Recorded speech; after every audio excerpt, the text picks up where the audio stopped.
Happy Wednesday afternoon, Mount Hood territory. We are live today at Happyrock hosting. I totally screw up the intro right there. Happyrock roasting in Gladstone. For some reason, they thought it would be funny that I started the show off in a salon chair. I don't know why they thought that would be funny at all, but it works. But honestly, these chairs totally just match the awesome, unique, decor and attitude of what I'm calling the anti-corporate coffee store here in Gladstone. I am joined by the coffee guru, Lisa. She runs everything here. Hi. This place is awesome. Thank you. So tell me a little bit about this, because this is a dream you guys have had going on now for almost 20 years. Yeah, Happyrock is almost 20 years old, yeah. It doesn't look a day over 15. Thank you. Yeah, it started back in 1999. I had the good opportunity to purchase it 10 years ago. So it's been Happyrock coffee since the whole time. Now, I mean, you guys are kind of like in the heart of Gladstone, which has, really been trying to, push itself in more of just, more of a destination with things to do. But I mean, you guys are the heart of it. And I think with the fun, kitschy attitude you have here, you really have kind of pulled that together, because it's more than just coffee here. It's kind of like an attitude, I guess, maybe. Yeah, that's true. We have the coffee, but I also have my collection of, I call it my local artifacts. So these chairs right here that we're sitting on, they actually came out of the hen house, which used to be located next door. It was there for 45 years, and they retired last year, and I got these chairs. So they're still functional, but I have them now here. And honestly, it's actually kind of comfortable. Yeah. I mean, it really is comfortable. I mean, I could see sitting here having a coffee or something, and people look at me like, why is the dude with no hair in the hairdryer? And I think, again, that just further adds to the fun, kitschy thing we got going on here. Yeah, thank you. Yeah, so we roast all of our coffee in-house right here in this little shop in downtown Gladstone. Okay, pretend I'm 5 and I know nothing about coffee, because it's not that long of a reach. Okay. What does roasting do? Because, I mean, I learned this literally like 3 minutes ago. The coffee beans don't just start out as wonderful aromatic little bits of heaven. That's true, they do not. Can you follow me over here to the coffee roaster? I will. And this is one of the cool things. So the roaster's right here out in the open. I mean, you get to see all the magic happen. Yeah, this is my roaster right here. It's the Diedrich IR12. It's a nice sized coffee roaster for a small coffee shop. This is green coffee. That's what it looks like before it's roasted. It's small. It's dense. It's like hard like a rock. If you try to eat one, you'd probably break your teeth. So let's not do that. Okay. And so it goes into the roaster. I put it in through the top. It spins around in there. It's a drum style roaster. So it's pretty much like a spinning oven is what it is. Oh, okay. And then when they come out, they look like this. This is a medium roast coffee right here. I call this one El Chupacabra. It's a mix of Central American coffees.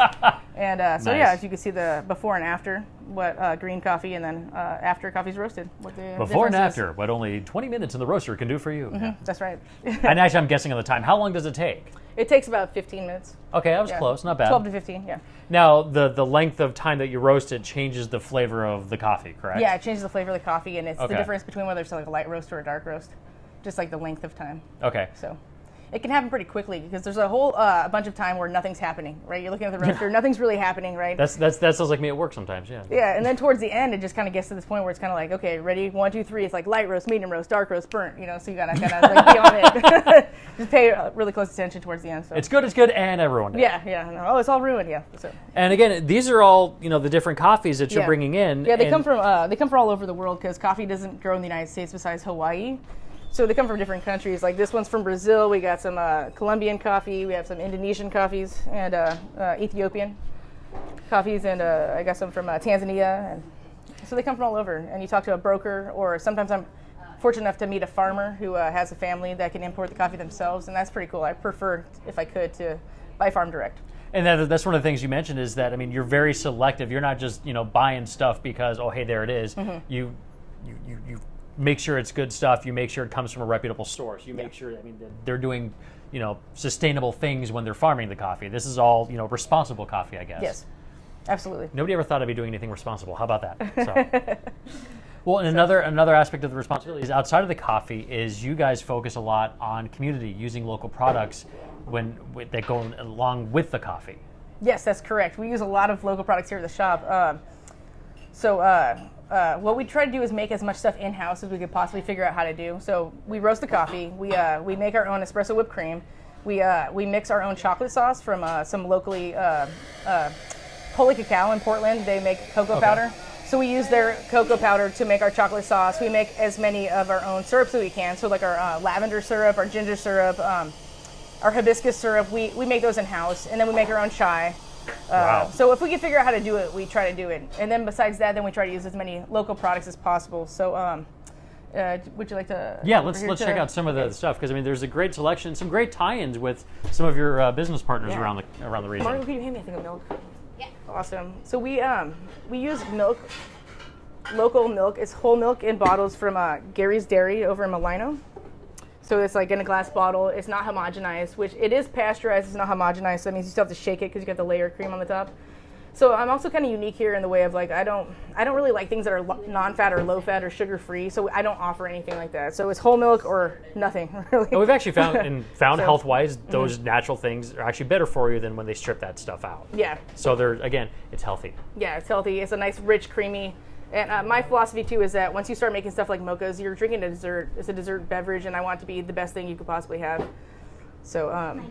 Okay, I drink mochas. She just kind of totally just shattered my illusion that I was doing something good for me by calling it dessert. Yeah. But another partnership that's really cool, I mean, again, something you wouldn't expect, is you guys have been working with Feckin Brewing over in Oregon City. Yeah, Feckin, they're really great beer brewing. But they've been using my coffee for a while now in a couple of different blends and their brews. So we got the first, the one they ever did was Top of the Feckin Morning, which actually they got a Best in Show at one of the Ale Fests downtown. So it's got Happyrock coffee in it, and this is their brand new one. It's a Horchata Beer, and it's got Happyrock coffee in it too. So you can get the Feckin beer here at Happyrock Roasting, or you can actually get the beer over at Feckin, which is part of our tap trail, and get their beer, their coffee beer there. I just totally screwed up on my prepositions on that one, but it worked. You get the point. Okay, yeah, totally. So now you were going to kind of show me some of the magic and how some of this stuff happens. So yeah. And of course, we're going to get in the way of the customers, unfortunately, so we can hold off a little bit on that, I guess. I guess we could just show Margo making drinks over here. Yeah. What are you doing right now, Margo? I'm making a German chocolate mocha. She's making a German chocolate mocha. Okay, that sounds kind of amazing. Yeah, it's pretty much like a cake in a cup. Pretty much, yes. I think I'm in love. So what goes into that one, we do caramel sauce, we do chocolate sauce, and there's a bit of hazelnut and a bit of coconut. Almost tastes like a Girl Scout cookie or a cake, you know. Wow, this just sounds like everything awesome. Pretty much. Now, I mean, how many different, I'm looking at the menu, you've got a lot of stuff to choose from up there, and it's from, kind of your traditional things to something that's a little more unique, like, again, the Lavender Mocha. Yeah, lavender, that's fun. We, like I said, we make our own lavender syrup, so that was kind of a nice natural combination. It's really good I don't know if you want to try one, or if you want her to make something for you off the menu. It's also good too, like the syrups that we make are good as sodas too, like we do Italian soda. Oh, really? With the lavender in it. So again, we're just adding to the list of everything that you guys have to offer. Yeah. Now, I want to mention, it's a little drizzly today, but when spring finally does decide to arrive, for more than like 5 minutes, people can enjoy their coffee at your patio outdoors as well. Yes, we have a nice seating area that's dog friendly. So. See, dogs need coffee too. Yeah. So tell everybody how to find you guys, because that's the thing, both online and in person, so they could start following you on social media and then come here and get this awesome stuff for themselves. Okay, we have a website. It's happyrockcoffee.com. We have an online store. You could purchase coffee through the mail, or you can come in and buy it in person. We have all our roasts available here. We're in a few different grocery stores in the area. I got a couple Market of Choices, a couple New Seasons, and then and various local businesses around. The Falls View Tavern was one of the first ones in Oregon City to take our coffee. They used to use our coffee about 20 years ago. Oh, wow. And then with some changes in ownership and stuff, that kind of went away. But then 10 years ago, they started using it again. So that was pretty cool. That's a good sign that you're doing something right, is when all the local businesses are carrying your stuff and using you. And again, in like the Feckin beer, you're the coffee of choice. Yeah, Coaster's Brew Pub. Happyrock Coffee. They must be doing something right. So Yeah. you got to come here and check it out for yourself. When are you guys open? We're open Monday through Friday, 7 a.m. to 3 p.m., and Sundays from 8 to 3. Okay. So again, you can find them happyrockcoffee.com. Happyrockcoffee.com. Yeah, we're on Facebook, Twitter, Instagram, all the social medias, and then also I want to say real quick too, on Fridays we have a heavy metal knitting group. That was where we want to go. From How do 1 I to forget 3. this? Every single Friday, we listen to heavy metal music, bring in some knitting. If you have a different kind of craft, they won't make fun of you. You're still included, but yeah, it's really welcoming, and it's a fun group of people that comes together every Friday. They had me at heavy metal. I don't knit, but maybe I'll have to bring making some Star Trek models or something. Yeah. So we're right here in Gladstone. Like I said, we're at the corner of Portland and Dartmouth. You can't miss it. It's right in the heart of Gladstone. And I think they're putting the heart in the heart of Gladstone. This place is awesome. Everything local. Everything just, responsibly, sustainably sourced. You guys are killing it. This is awesome. Whoop, Thank you. let's try that. Jesus. Okay, let's try that again. Thank you. Guys, check out Happyrock Coffee. I'm going to go get some off the menu because I need some caffeine. I'm falling asleep here today. She woke me up. The caffeine's going to do it more.